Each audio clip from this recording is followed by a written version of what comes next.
I'm Kristian. I'm the social media coordinator for Ulster University, and I'm studying a Masters in Digital Marketing, Communication and Leadership. So the reason that I chose to do my course was because it complements my job role really well. I'm learning a lot of new things such as SEO, search engine optimization, and likes of Google Analytics, but also putting into practice things that I use in my job role every day, so things like digital marketing, digital campaign planning. So the moment that I knew I wanted to do a postgraduate course was actually probably quite quickly after my undergrad. I always wanted to do further study, but I wasn't always sure what in because I ended up going from journalism into comms. So I had a couple of years out. I then joined the university, and then within a few months I was really excited to get started with the postgraduate course. How I found out about the course was actually through looking at all the promotional material that we put out every year. So I picked up one of the PG prospectuses that we do, and just ended up having a bit of a flick through it and seeing which courses were available in the marketing section. Landed on the course that I found,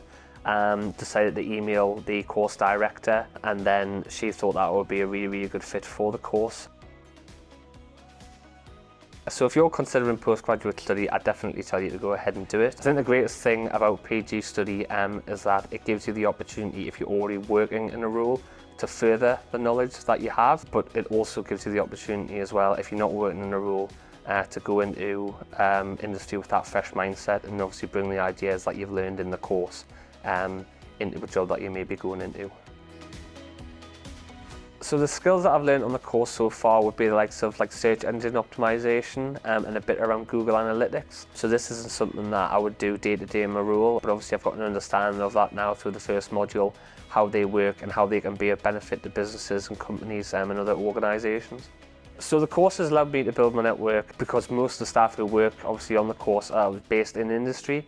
So likes of Emma Burdett would be really well known within digital marketing in Belfast and around Northern Ireland. We also had a guest lecturer as well, Barry Adams, who came in and talked to us about SEO, who was really renowned in his field. So it's given us a chance to meet people in industry really early on within the course, so I think that will hold us in good stead going forward for the future. My top tip for someone considering postgraduate study would be to take a bit of time, find the course that's right for you. We've got such a wide variety here at Ulster that you can almost find a bit of a niche.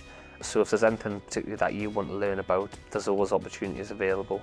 So my advice for someone who's working full-time and considering postgraduate study is that it is manageable. You are able to do it. For example, my course, it's one block of teaching on a single afternoon fortnightly, which means that obviously it doesn't cut into your traditional working week, so it gives you that time to go away, study, reset, taking all the things that you've learned, and then come back a couple of weeks later and go from there. I've had a real wealth of opportunities. So the first thing that I got to do was when I was at university, I got to work for Newcastle United, who are actually playing in the Milk Cup, or the Super Cup NI as it's now known. So that was really great. Got to interview the players, the manager, etc. And then the following year, I was encouraged by my journalism lecturer at the time to apply for the World Curling Federation placement, which I ended up managing to get on. So we went to Switzerland for 10 days and covered the European Curling Championships in St. Gallen. So I got to interview 3 gold medal winning Olympians. And then after that, I was also able to work a little bit with the British Council on the 20th anniversary of the Good Friday Agreement. So since moving here, I've had a lot of opportunities, and I think these opportunities I may not have got if I had stayed and studied in GB.